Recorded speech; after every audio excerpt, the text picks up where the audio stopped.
Voilà, Tindika Télévision, Papi Kamwasi, Molobelia, Fachi Berton, Kamwasi Chilombo, déjà ensemble de Nabino. Hier c'était dimanche, dans cette vidéo, parce que nous avons une équation qui nous semble là.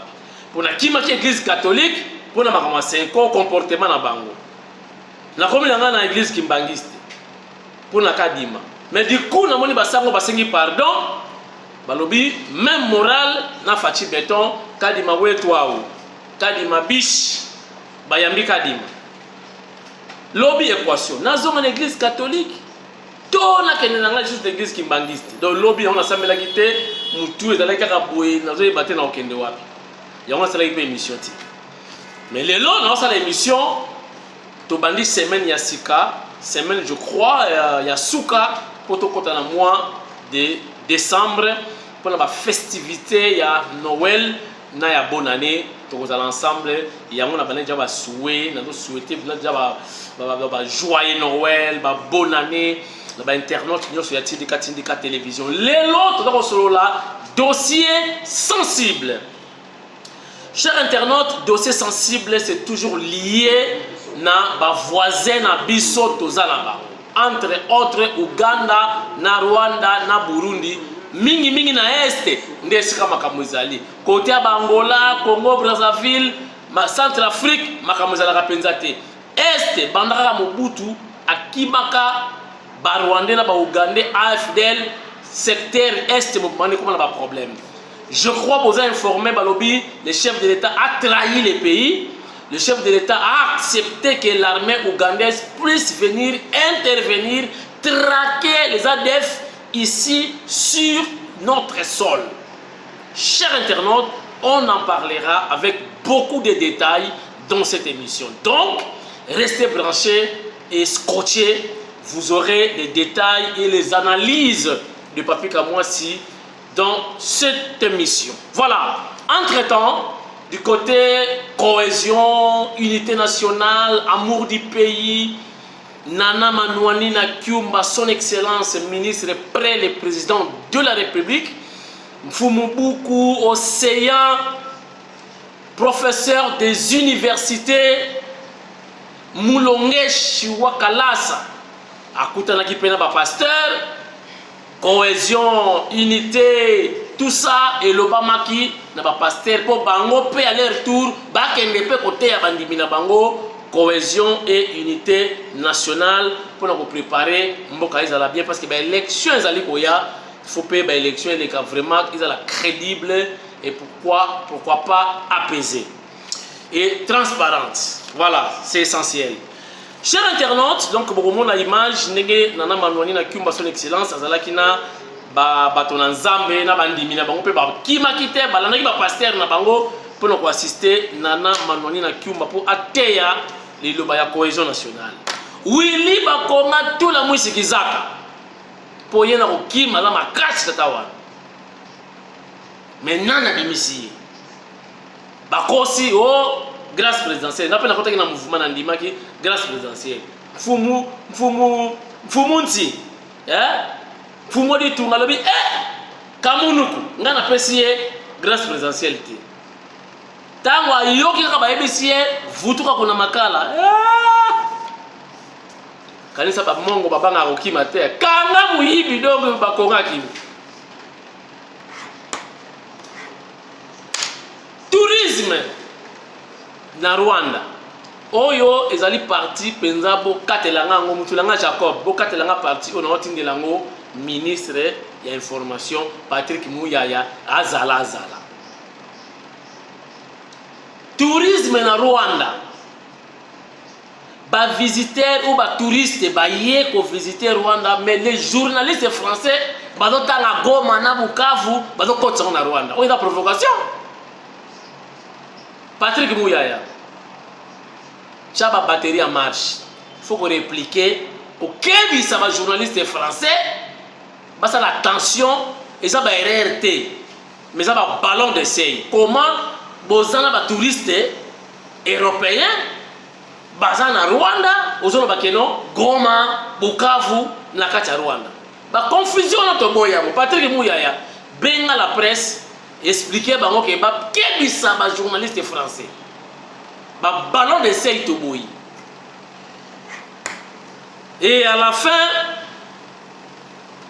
tokobeta lisolo ya nzembo ya sika ya mamu national ebimi mais nzembo yango nzembo eleki yango ezali na balibon masala kalumewe kalumewe kamanyaluwe kalumewe kalumewe kamanyalu kalumewe kalumewe kamanyaluwe mobali ya zoba nde kalumewe kamanyalu nzembo wana eleki nzembo oyo asali. Pourquoi? On a expliqué bien. Bon, il y a qui sommaire, tu continues dans les détails. Chers internautes, les solo oyo etamboli mokili mopiba. Makambo oyo eza kolobama partout. Que le chef de l'État a trahi, le chef de l'État a accepté l'invitation de l'armée ougandaise na Congo. Toyo Kasiko. Oui, c'est vrai, tout ça la lutte contre le terrorisme. Terrorisme est partout dans le monde. Terrorisme est continué en Afrique et bomoni comment ba ADF ba beti na Ouganda na kati ya capitale, je crois en Afrique centrale les amba les bosso. Ba beti batu bakufi. On a peur et qu'on appelle à Kinshasa et qu'on appelle à Brazzaville et qu'on appelle à Katia Bangui. Mais déjà armée ougandaise ba ben ba senga banaka la ba ya pour traquer ba ADF out. Naye bakate ce que biso dali incapable ya pour traquer bango ou comment ou bien ba na ba agenda mususu. Ba profiter maintenant na attaque au salamaki na Katia centre ville que le cola est revendiqué par ADF Baya Sikoyo pour traquer bango awa en collaboration na armée congolaise mais na mabele na biso. Je vous dis et pesi mo bulu nga peta on reka on bala liboso na zalaki na yimaki tro na landi pe na tali lobby na Africa News, voilà. Africa News a confirmé que le chef de l'État congolais a accepté. Mais il a dit que l'ensemble des Congolais sont contre. Mais écoutez, Fachi Beton agissaka autrement que le président Moussous, non le président Baleki. Chaque décision, il y a Fachi Beton a chaka, comment on appelle ça, fusible automatique. Je m'explique. Na makambo ya Genève, Fachi a chaki fusible automatique. Et betaki ya moumo. Et PC pouvoir. Genève, ne peut pas faire pouvoir. Na makambo yo, le chef de l'État a accepté pour encourager ba DFT, terrorisme était.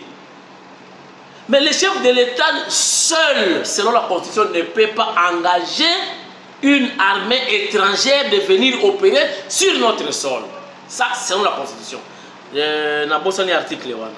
Alors, Makambo est comme il appelle Kabila na Kamere. Kabila à l'époque avait invité l'armée rwandaise à opérer dans le Congo sans passer par l'Assemblée nationale ou les parlements. Yango et Kabula Kamere na Kabila, Kamera Lobaka Yango dans l'Assemblée nationale en haute voix que nous avons constaté qu'il y a l'armée étrangère sur le sol congolais, l'armée rwandaise, sur l'autorisation du président, c'est-à-dire à l'époque Kabila. Mais que le président n'a pas le pouvoir d'engager une armée étrangère de venir opérer ici sans passer par le Parlement. Yango, le chef de l'État Fachi Beton, en tant que grand électricien, a déjà fusible automatique. Donc fusible automatique, c'est le Parlement. Donc le chef de l'État a renvoyé. Donc à la question ougandais que je veux bien pour tout le terrorisme. Mais moi-même, je ne peux pas autoriser cette opération sans passer par le Parlement. Donc, le dossier, c'est Kepamboso. Maintenant, c'est le peuple, donc représenté par les élites. Bango, dans l'Assemblée nationale, les élus du peuple, ne pas décider, séance tenante, est-ce que Ougandais ou armée ougandaise voilà dossier qui est là. Ce qui va monter armée ougandaise va côté et cause la sur autorisation il y a pas parlementaire. Séance tenante. Donc dossier qui est pas Mbosso, naba Eliezer, naba papa Molière, naba Daniel Saf, bangonde batu bakofanda, bato représenter peuple ne ba ko décider. Est-ce que l'armée ougandaise est fachi kuna sa sukuli mabo alakisi bango mutema malamu na ye qui a lingi ko collaborer na ba voisins.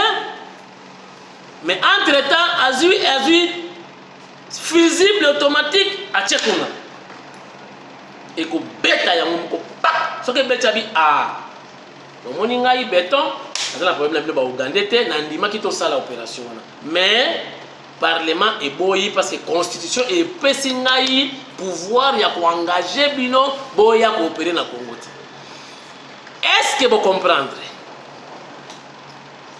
Est-ce que c'est facile? Trahison les Arabes.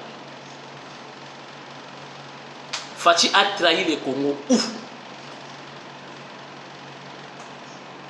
Yango bomoni kamere bakabona ngana Kabila tango ba proche mususu ba songi ba ki pemela Kabila bi ko yebisa Kabila bi mais ce que Kamere a fait c'est grave.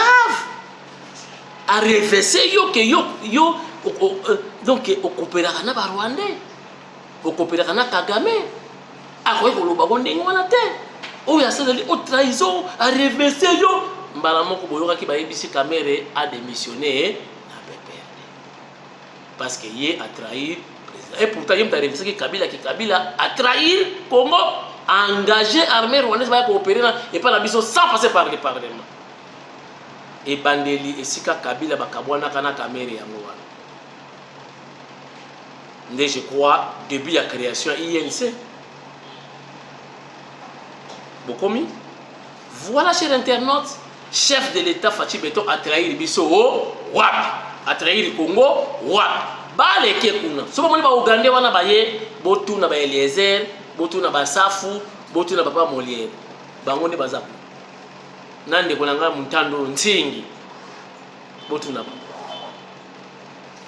voilà donc chef de l'État il on andimila ka Fachi azalaka toujours na fusible automatique et puis a violer la constitution ti aza makasi ayebi ke yemo ko dans la droit pour engager pays étrangers et pays étrangers ou armée étrangère à Tindiango na parlement va débattre dossier wana abouo voilà ko bete la Fatima Bokoti wana ba fiti na moni yindi na internet il a trahi la honte trahison andime armée ya armée wana ko yate soki ba débattre dossier wana na parlement bolandi ngai ba les asikoyo côté kuna donc la moni photo moi ça la succès donc ba tien internet ba journaliste mi balé donc moko emoro mususu nani joli bébé ba kokana taino nem saka fumu sa batabi momio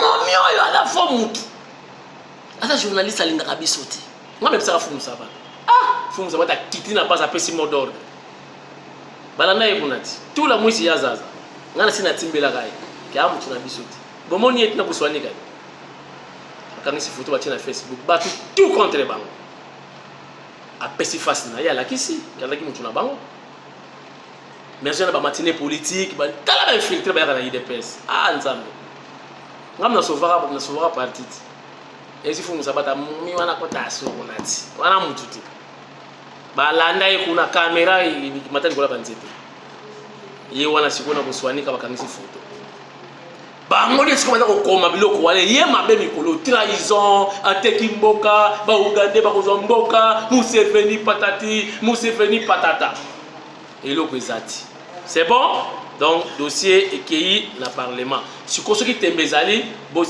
audio, RFI, vous avez des détails. Écoutez ça.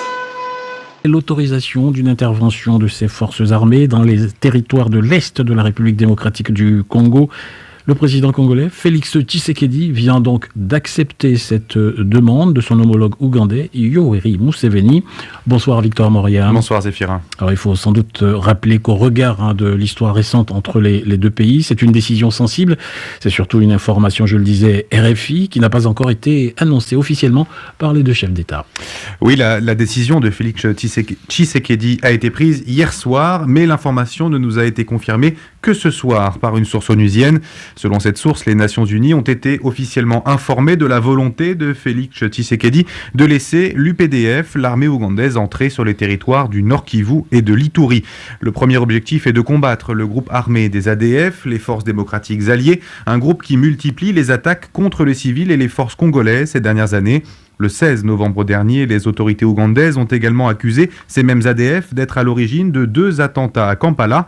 Et c'est cet événement qui a permis à Yoweri Museveni d'accentuer la pression sur son homologue. Car cela fait des années que le président ougandais tente d'obtenir l'aval de Félix Tshisekedi pour cette opération. Il existe des enjeux économiques. En mai dernier, un consortium ougandais s'est vu attribuer la construction de plusieurs routes reliant les deux pays. Il s'agirait donc également de protéger les travaux. Pour l'heure, le gouvernement congolais n'a pas répondu aux sollicitations de RFI, mais le président de la commission de défense et sécurité de l'Assemblée nationale, Bertin Mubonzi, nous a confirmé avoir été informé de la décision présidentielle. Il affirme cependant que la mise en application de cette décision doit encore être étudiée, notamment au Parlement. Merci Victor Moria. Le convoi militaire français qui fait route. Voilà, boyoki sikoyo audio ango, je crois pour comprendre. Boza ensemble nangai. Merci beaucoup. Voilà, na epsiki bino tozali na excellence Nana Manouani na Kiumba, ministre pour le président, cheval de bataille na ezali cohésion na unité nationale. Azako Bouddha. Ezali sur ordre des chefs de l'État. Tozalaka na ministre moko près le président de la République. C'est elle, Nana Manouani na Kiumba, son excellence Mfumubuku Moulonge Shiwa Kalasa, professeur des universités.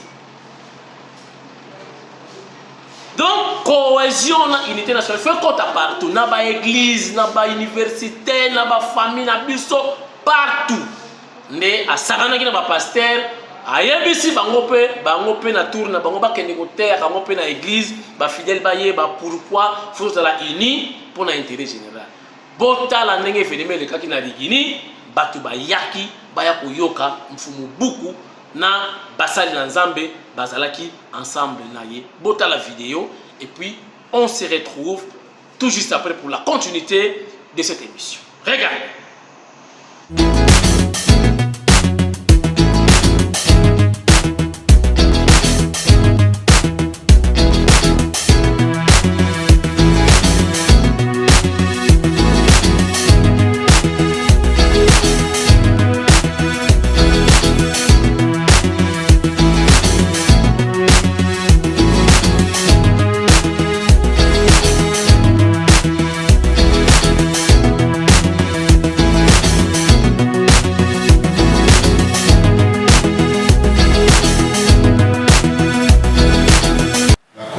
De son Excellence, la ministre près du président de la République, la communication intitulée « Les rôles de l'Église chrétienne dans le renforcement de la cohésion et l'unité nationale en RDC ».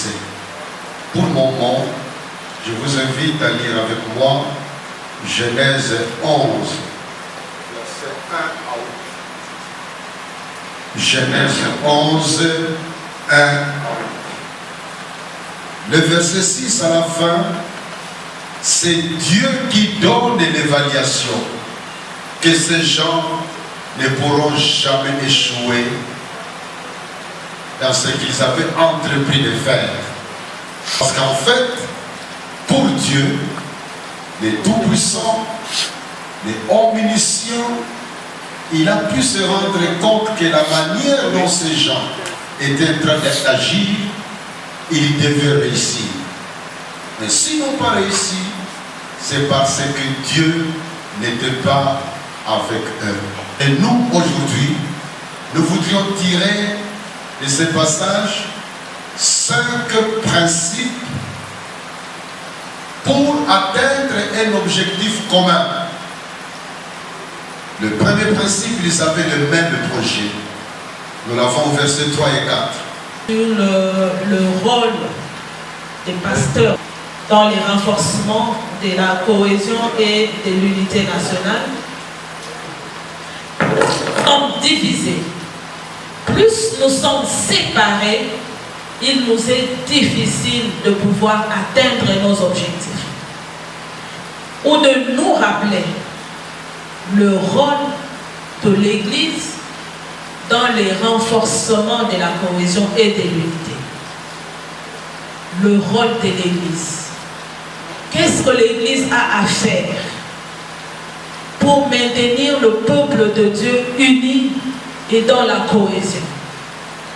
Et l'objectif que nous visons, c'est qu'après ces moments, que ça ne soit pas un moment de retrouvailles, de rencontres, de simples échanges, mais que ça soit un moment qui va nous aider, nous tous, à prendre conscience de l'état actuel, l'état de détérioration de nos mentalités.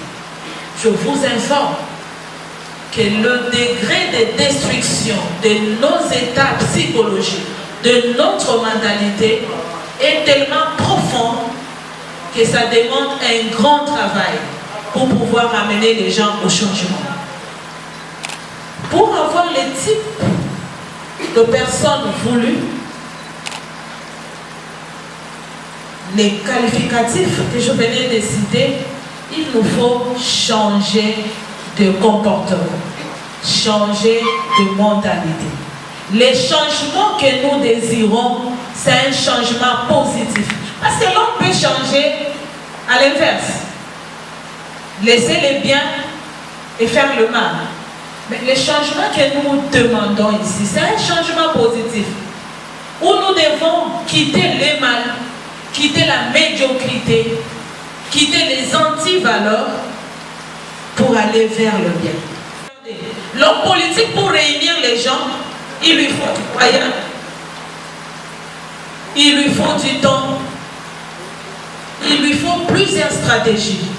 Mais au moins vous, chaque semaine, vous réunissez les gens naturellement. C'est chaque dimanche que vous avez au moins 100 personnes à qui s'adresser. Sans dépense. Et si avant toute prédication, vous pouvez inclure de petits messages en rapport avec la cohésion et l'unité nationale, en rapport avec les changements de mentalité, vous aiderez votre pays. Permettez-moi de vous dire que quelque part, l'Église se détourne un peu de la qualité de ses enseignements.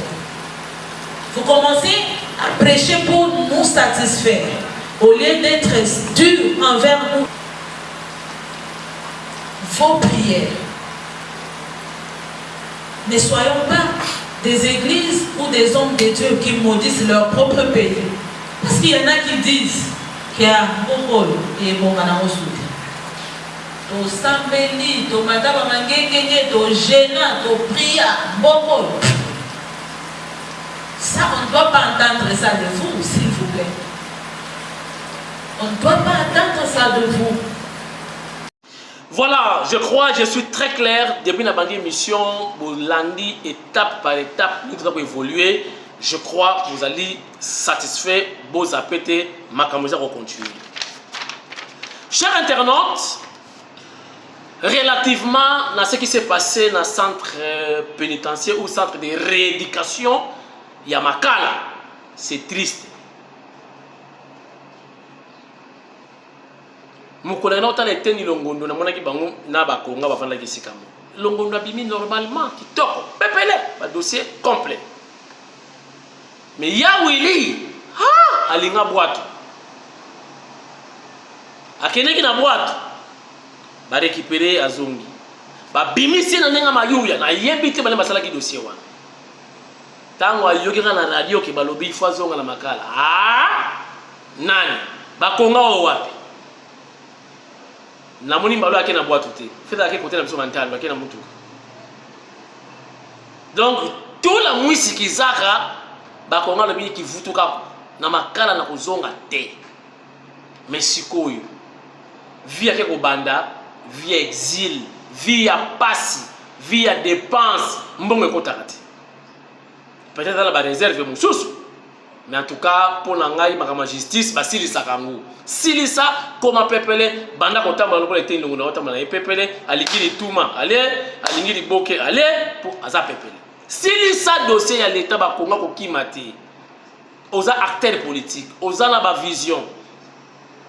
Si ça makambu ya l'état ya justice, ko kima eza na sens. Ce ko kimati wa. Pour jour no sokoya bakangi. Conseil na pesier yango wana. Voilà, la zone ya tourisme, Patrick Mouya ya force la effort makasi parce que ba voisin na biso nyoso bozo mona oyo Rwanda, Uganda, Burundi balinga biso ti.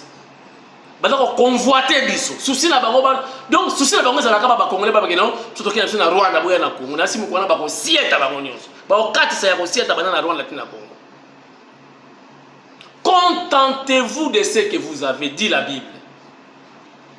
Mais les Rwandais, le Congo, c'est tous les jours. Congo, Rwanda, Uganda, Burundi, Bazalaka laisse pas na bangote, Kaka Congo. Beaucoup de malédiction. Les touristes, les Européens, ils sont Rwanda. Ils font le tourisme. Mais des journalistes français, ils ont Rwanda. Ils ont la sensité, ils ont la provocation. Il y a mon Patrick Mouya, il y a fait ça effort. Koyebi Sabatu, que Goma, Bukavu, Nirangongo, tout ça appartient au Congo. C'est un travail de titan. Oyo ministre de la communication fois ça là qu'on rappelle à Kamindele. Pour Mindele on a besoin qu'il on a pas na on a mutu. Ba je sais français parce que mboka o isa RDC et porter la RDC. Isa Rwanda et porter la Rwanda. Et puis to clôturer na nzembo na epse kibino ya mamu national ayembe suki mboka ekufi mais je vous dis nzembo wana esimbite ayembelinde batu ya FCC ndenge babomaki mboka et puis nzembo na ye kalume kamanyalu kalumewe kamanyalu we kalumewe kamanyalu lakisi yo mobali ya zoba mobali ya ndenge nzembo eza na succès makasi parce que ye moko pe alaka na kalumewe kamanyalu atika bana akotela yego na pale. Donc nzembo na ndeki banzembo tout na succès donc yembela ka pe yemo kalumewe alaka na kalumewe na yemo na pale kamanyalu et monsieur s'il a raté ici bolingi ba joyeux Noël et c'est bandi hein. On a anticipé qu'il y a déjà. Joyeux Noël, honorable Angèle Mpumbu. On est raté, hein? Honorable, et puis il y a Abima déjà. Il y a Abima déjà. Angèle Mpumbu. Joyeux Noël na Itaka. Arlette. Mon chef direct. Adef Singa Kitinayo. Donc ils ont la mauvaise dans la kit à Kakol pose wa ernite fo senga so sengite le bo beta so drumte. Joyeux Noël à tout le monde, joyeux Noël à son excellence Nana Manouani Nakiumba, ministre prêt. Tout prêt. Yamfumu Wadi Tunga. Fachi Béton. Nicolas Bengaraye, fusible automatique. Bobangaraté. Fusible automatique. Go beta ya momo. Nenge beta na Genève. Boza na confiance na ye, boza la déçu. Bon début de semaine à tout le monde et probablement, on se retrouve demain dans un nouveau numéro de Tindika Tindika, toujours avec Molobeli Fachi. Je vous rappelle, à la caméra, c'était moi-même. À la réalisation, moi-même. Montage, moi-même. Maquillage, moi-même. Mise en ligne, moi-même. Réalisation, moi-même. Finalement, qui suis-je? Moi-même. À demain. Bye.